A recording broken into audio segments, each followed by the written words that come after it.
Hi, and welcome. Today I'm going to talk about continuous delivery, and I'll use the Jenkins project as an example.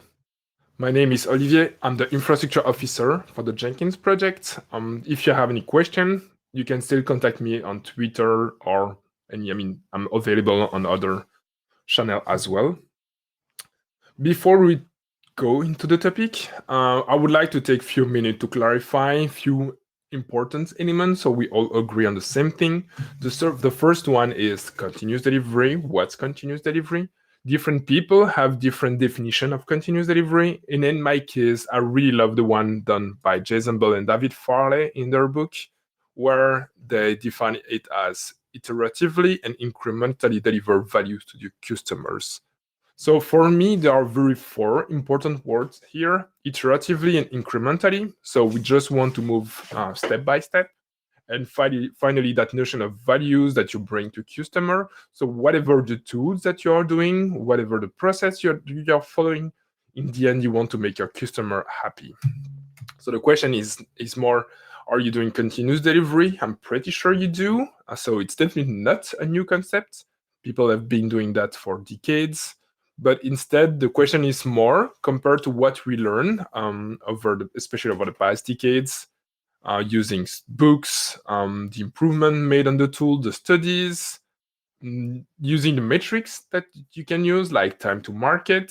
Time to market is how long does it take you between the moment you code something, you commit that change, and it benefits to the end users. And obviously, if you want to increase the speed of delivering values to your customer, what the error rates in the process. So again, the question is not, are you doing continuous delivery, but compared to the other in your space, are you the best or not? Because what was acceptable 10 years ago, it's definitely not today. Especially on the time to market metrics, I saw one mentioning that we should focus to deliver changes within 15 minutes, which is a nice goal, not achievable by every industries, but at least we try to improve the process. Another major component that we have to clarify is what's the Jenkins infrastructure project. So the Jenkins infrastructure project is a sub-project of Jenkins. And the way you have to see it is the Jenkins, like any organization, rely on services. And so we just provide infrastructure, we provide services, and we want to apply the same approach than Jenkins. So we are open source. Everything is open, obviously accepted credentials, at least we hope. But everything is open. People can review, people can contribute, change, audit, whatever.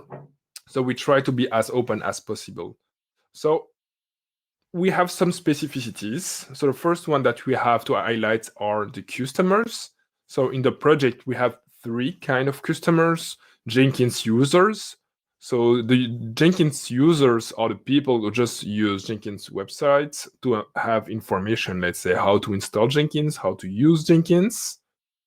We don't then have Jenkins developers. So the Jenkins developer, I put in that category all the people who contribute to Jenkins in some way. So either by writing codes for Jenkins core, Jenkins plugins, organizing events, working on documentation. So we have many different ways. There are many different ways to contribute to Jenkins, not only about coding.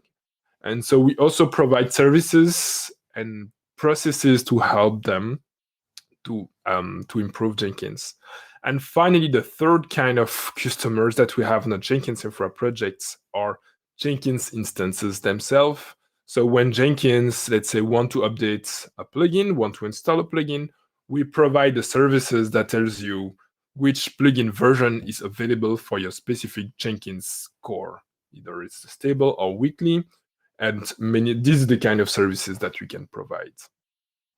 Now, in terms of teams, we also have some specificities here because everything is open. We mainly rely on volunteers. So usually the way it works is if someone is interested to either help on a specific service or deploy and build a specific service that would benefit the Jenkins community, we usually provide the infrastructure, the process, the tooling, so that person could maintain that service. And so we mainly rely on volunteers, and we have few full-time people who help coordinating the different initiatives and try to be sure that everything runs smoothly, or at least we try. We have quite a lot of services. That number of services increase or decrease depending on the time, because we rely on volunteers to maintain the services, and also because the Jenkins infrastructure project is kind of 10 years old. So we also have legacy services. We have different kind of, in terms of maturity, we have different kind of services. So feel free to look at the Git repositories, the content that you see in the Git repositories, but also try to keep in mind that those services were designed with a specific knowledge available at that time and with a specific time. So not everything should be done the same way today. So always try to understand if it's still the right approach or not.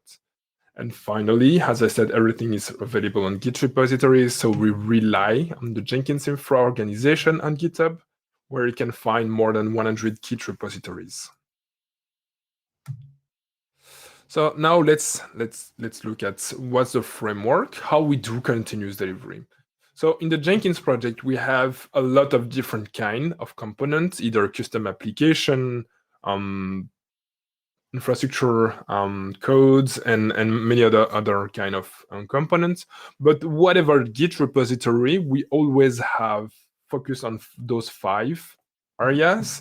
And usually the way it works is we have a makefile, we'll run make test, make deploy, and so on. So we have a makefile as a default interface. And so those are the 5 main areas. So the first one is tests.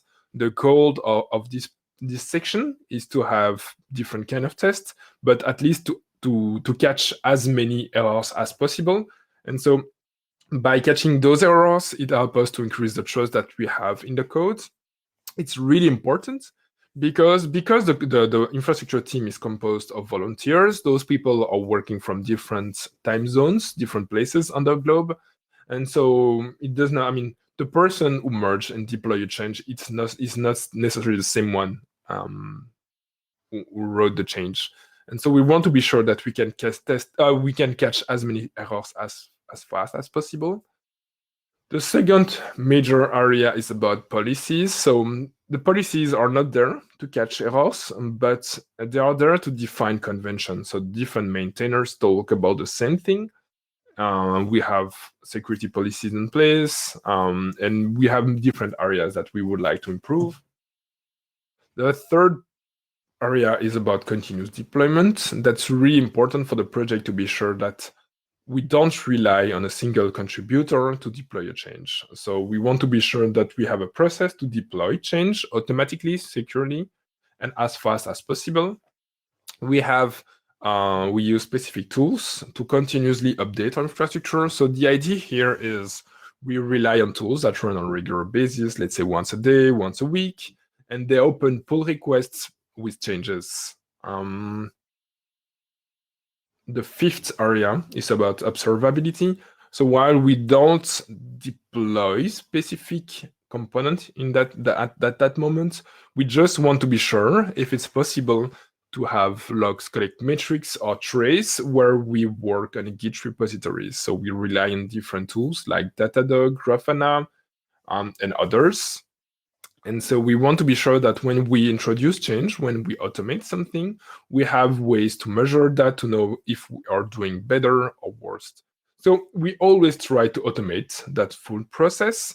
And for us, we really see as automation as a good way to document the procedure, because in the end, that's what the SIEM system will do. So overall, we try to increase the trust. So the first part of the continuous delivery workflow is about looking at the tests. And so here in the test, as you can see on this slide, we have different kind of components. We have Puppet code, we have Helm files, Helm code to define Kubernetes application. We have Bash, Golang, and many other components. We usually always start with a linter. A linter is a small tool specific to a language, And the goal of a linter is to catch basic errors as fast as possible. It usually runs very quickly. And so by default, we always try to identify what's the right linter. The next thing that we want to test uses the testing framework like unit test, integration test, acceptance test. And in this area, it really depends on the tool and what's the most important thing to test, because writing those tests usually takes time, and we also need some time to maintain them. And so that's why we focus on the most important thing we want to test. So for example, Terraform, because it relies on third API, we would like to be sure that we have integration tests. So we started using Terra tests. On the other side, when we have Golang or bash script, we just focus on specific function, and so we rely on unit tests. So it really depends. On the right side, you have Git repositories where you can look at. The most recent place where we work was the Docker, the workflow to release, to build, publish, and test Docker images. So it's a shared library, so you can easily copy that process. Tests run obviously in continuous integration tool like Jenkins, and we have many different Jenkinses depending on the team relying. So the default one is ci.jenkins.io that you can where you can find information, and we now start to have other Jenkins instances running from the VPN where we test specific components.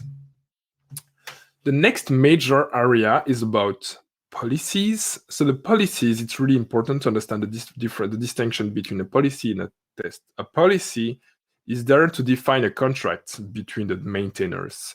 So the goal of policies is not to catch errors, but instead to increase the clarity, the security, and the observability of the code that we are writing here. So we define different conventions, like when we can, we use conventional commits. We use semantic versioning as much as possible. We started using OCI label convention in our Docker images. If there are other conventions that we should follow, feel free to propose them, to suggest them, and we'll integrate. But it's really important that in the convention that we all talk about the same thing. So a basic example is when you deploy resources on, let's say, on Azure or Amazon, you can provide a label, and that label could be either production or prod. That's really important that we use the same label everywhere. So when we are looking for specific information in our observability tool like Datadog, then we can retrieve every log or matrix or information related to a specific service. So the policies is really important. And once you define the policies, so those policies are just manual convention. You can use tools to enforce those policies. So regarding security policies, we are investigating the LFX security provided by the Linux Foundation.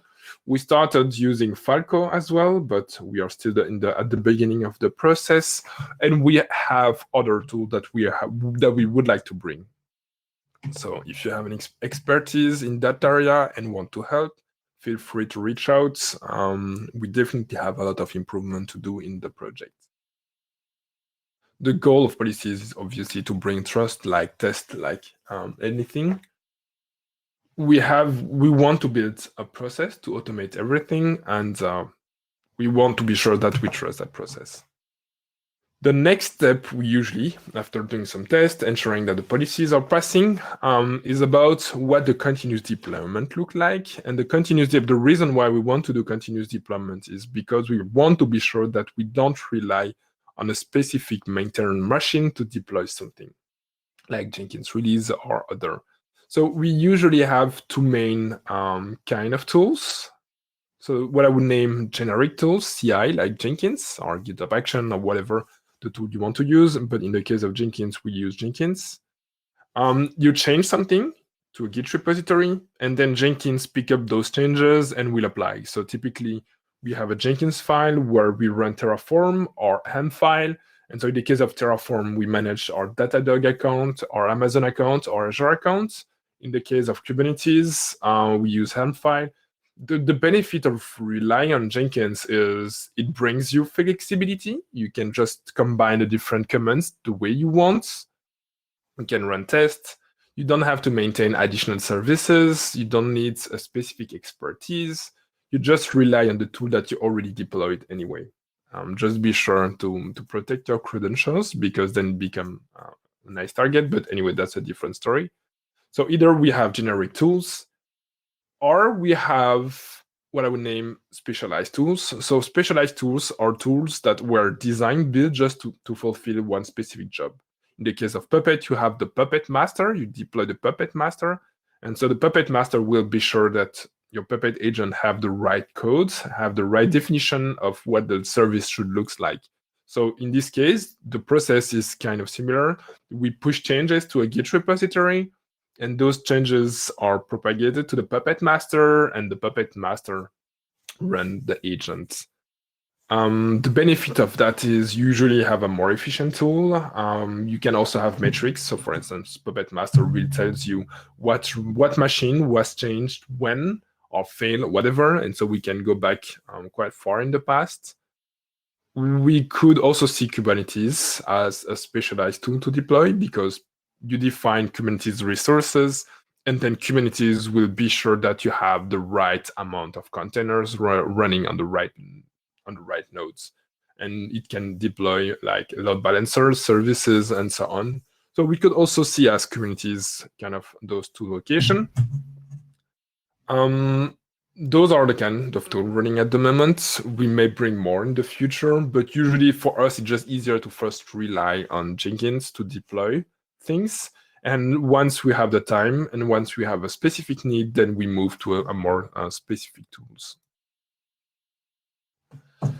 The next major update is about continuous updates.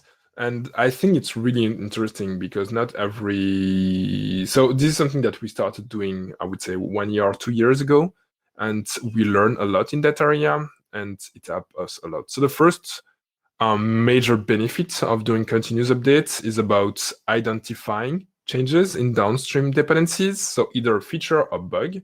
So it happened to us multiple times that first we were affected by a bug, and we knew that the downstream project was working on it, and then it took them several months, and then suddenly the bug is solved. And so we can close the ticket on our side. Or on the other side, the downstream projects built a feature that would benefit us. So because the way it works right now is each time there is a change in the downstream dependencies, we detect that change, open a pull request, we try to provide a change log if it's possible. And if it is, yeah, that's how we identify the improvement. The next useful topic is about highlighting obsolete dependencies or prioritizing the task. So typically what happens is we maintain a project, an application using Helm, and we have a new major version. So there is a pull request that open telling us that there is a new major version available, but we have to follow the upgrade procedure, but we don't have the time to work on that at that moment. And then we wait a little bit, and there is then a second major version arrive, and a third major version arrive. And we know that we have two options here. Either we really want to do the upgrade, so we have to be sure that in a near future we can prioritize correctly that task, so we can take the time that needed to just catch up the different version updates. Or on the other side, if we don't have the time, we haven't updated the service because we don't use it. Maybe that's also the right time to remove that service from our infrastructure. So this is the same. It works in both ways. In the case of the Jenkins project, sometimes we remove services, sometimes we just plan some work. So it really helps us to identify when some components of our infrastructure is getting outdated, and that we will have to work on that to improve the situation. Because we also regularly update our infrastructure using pull requests, it helps us to validate the delivery process. We open a PR, we validate the PR, merge the PR, it deploy a change, everything went smoothly. So yeah, that's perfect. It increases the trust. So that's usually the way we see it. And if we update a service, it fails, then we also learn in the process, because that means that we need more tests. So that's the way it works. It brings system awareness. So this point is also really important, not necessarily clear to understand initially, but when sometime you automate an application, the process is very smooth, working very, very well, and you have newcomers to the project who work on with you, they don't really have to work on that specific system because it's working, everything is working correctly. But by automatically opening version update, let's say, okay, you see that there is a new version for PostgreSQL, you see that there is a new version for Nginx, it brings awareness on that specific system, because people just review pull request, validate the change, and even if they don't have to contribute to that specific service, they still build some knowledge and they understand how the service is behaving because of the different components. We have one major downside of the continuous update process is that it introduces a lot of noise, can bring stress as well. We try to run, let's say, to update the system several times a day. We now more focus on once a week because we don't always need to be running up-to-date system. Sometimes one version in the past is enough. The last topic, which is at the same time very important to me, but also we don't spend a lot of time here, is about observability. So when we work on a Git repository, we want to be sure that we have ways to measure if the change that we are doing is good or bad. So usually it works by defining convention, but we also want to be sure that we have labels or tags depending on the resource. There are different names to that, but we want to be sure that later, when we need to find information, we'll know where to look for that specific information. So again, for instance, we rely on Datadog. We don't have to maintain data service, but we need to be sure that we feed it with the right information. So that's why I like to keep it in mind here.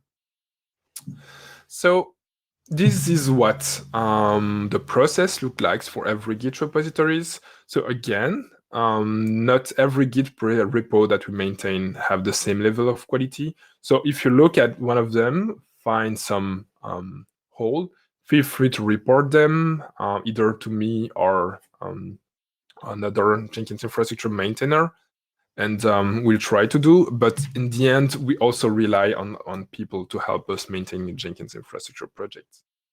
The final part of my presentation is about Updatecli. So Updatecli, that is a tool that we built to help us maintain, to update our infrastructure.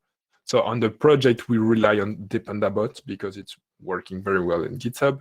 But Dependabot is as kind of a generic workflow. We'll identify Docker file or very well files, but it's really difficult when you have custom YAML file, for instance, or Docker file with a custom syntax. And so I needed a way to update those and to define strategies to update those files.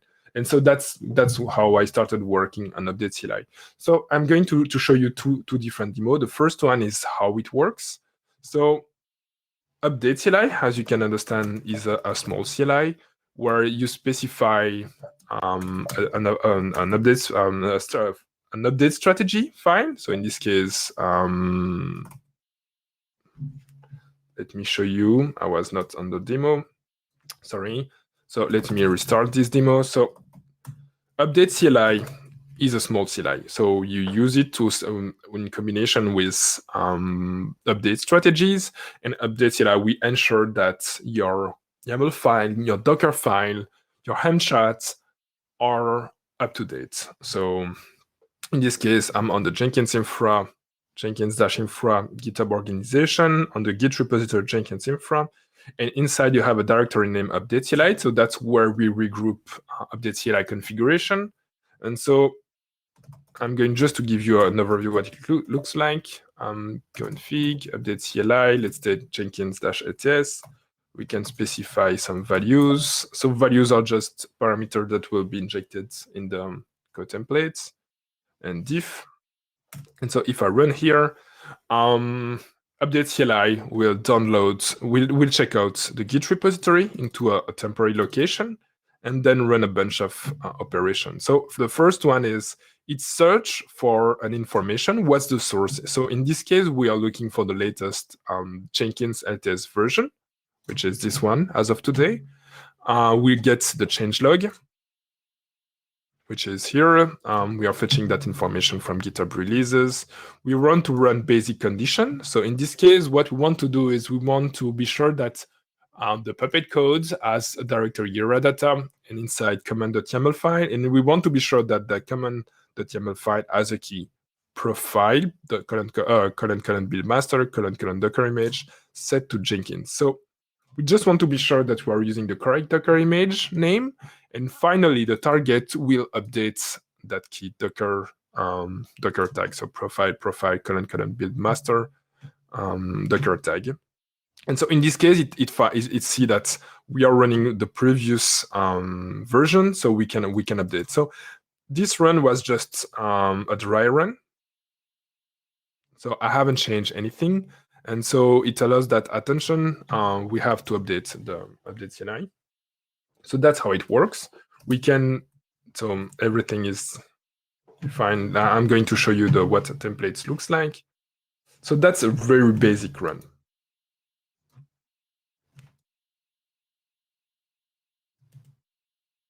So how Updatecli is working, before showing you what a template looks like, we just have to understand the big pictures. So we just want to know what we want to change, where that information is located. Let's say on the Docker file, YAML, handshot.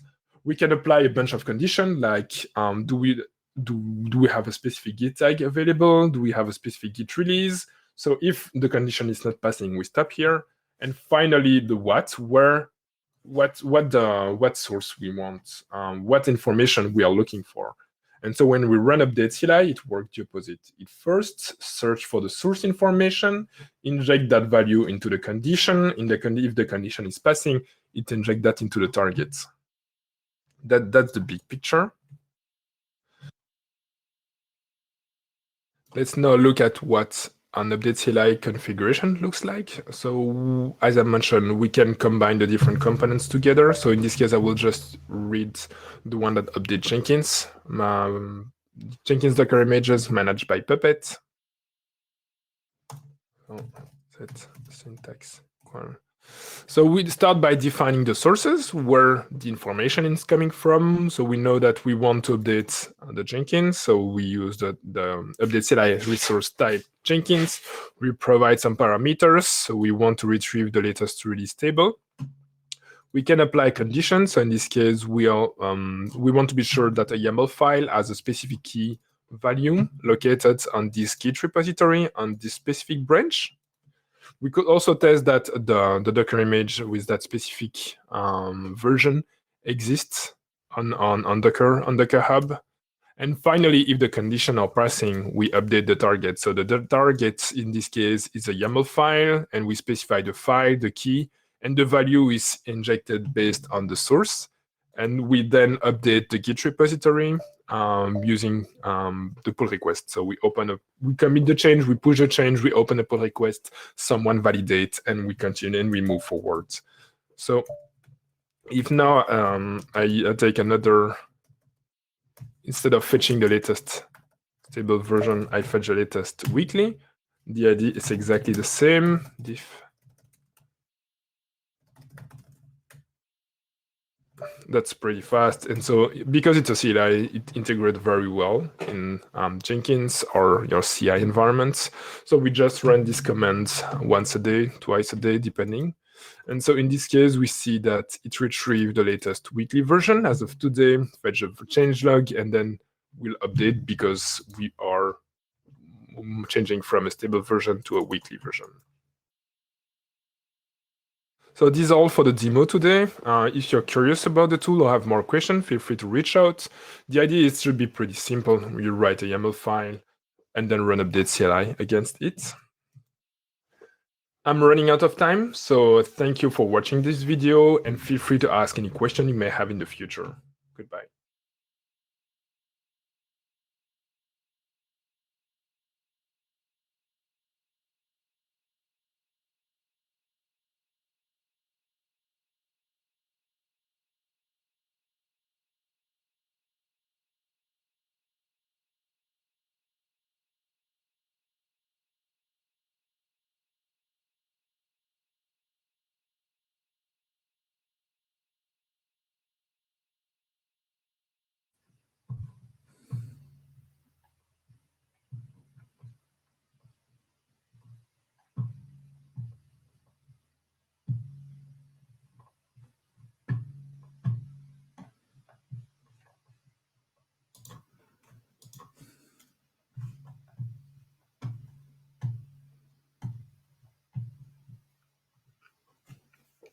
Yeah, if you are interested by a specific area and looking for documentation, you can still ask as well.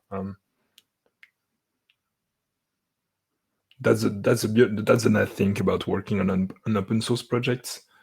An open or infrastructure project is that everything is open. So I learned a lot in the past, and I hope that you will be able to learn as well.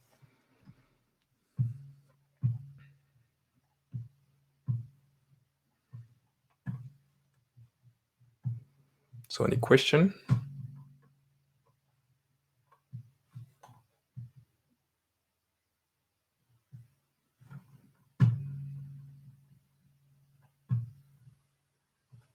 Doesn't seem so. So I think I'm just gonna... Thank you.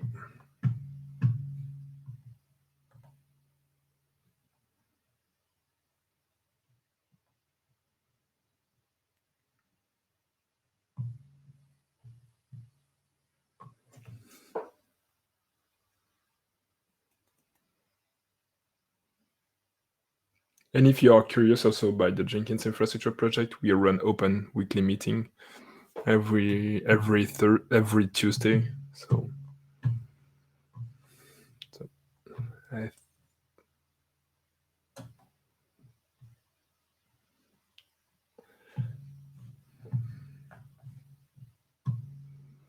thanks. I think I'm just gonna leave this session for now.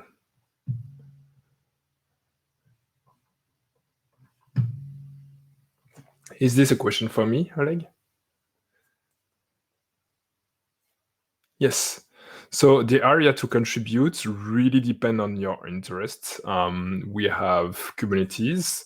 We would like, I definitely would like to automate more around policies. So as I mentioned in my presentation, so we have Kubernetes clusters, so we can easily deploy application there. So it's on Jenkins infra /charts. That would be an area where we can improve. Otherwise, we are also interested to look at how to improve the security on the projects. So either by putting in place tooling or by learning how to analyze content generated by those tooling.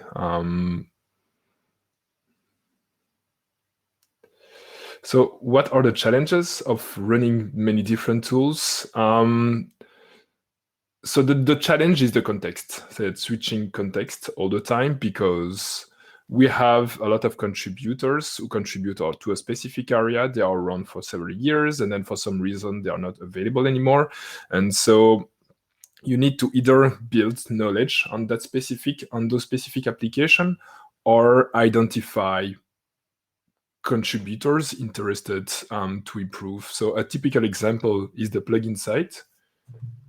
A typical example is the plugin site.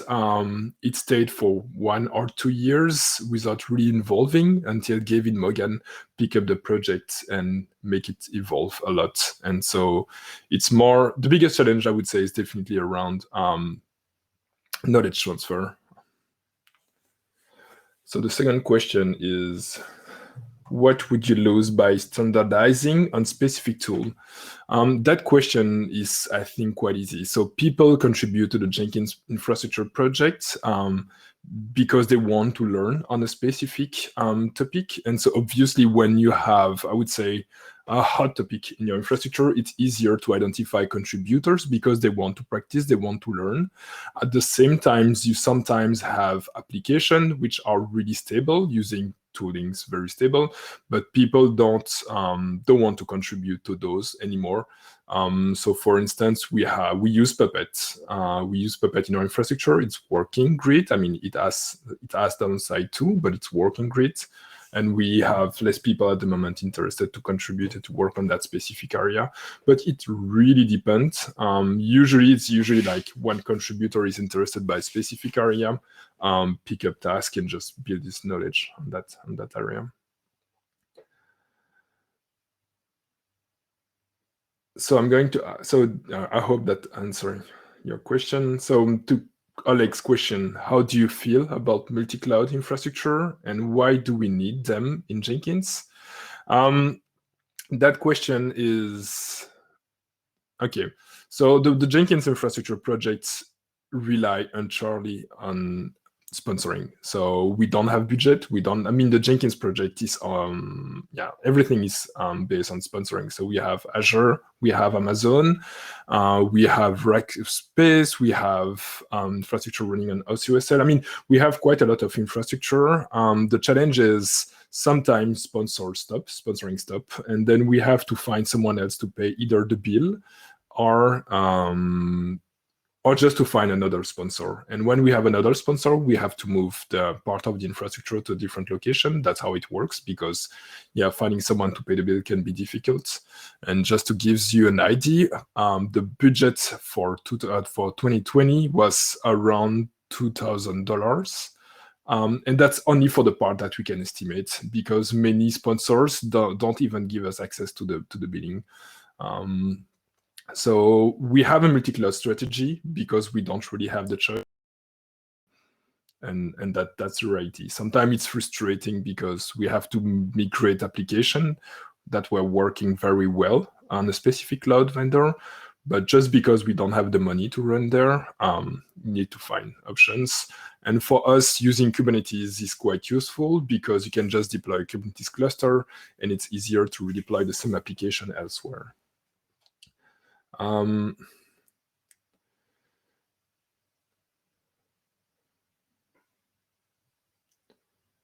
hope that I answered that question.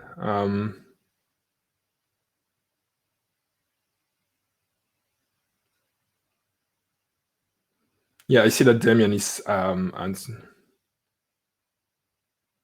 Yep. So thanks everybody. If you want to continue the discussion, if you want to learn on a specific area, I cannot really recommend you a specific area without knowing you, because we have everything in the project. Some are more stable than others. So if you're interested by something specific, feel free to ask, and I'll try to answer. Thank you for your time, and I hope see you next time.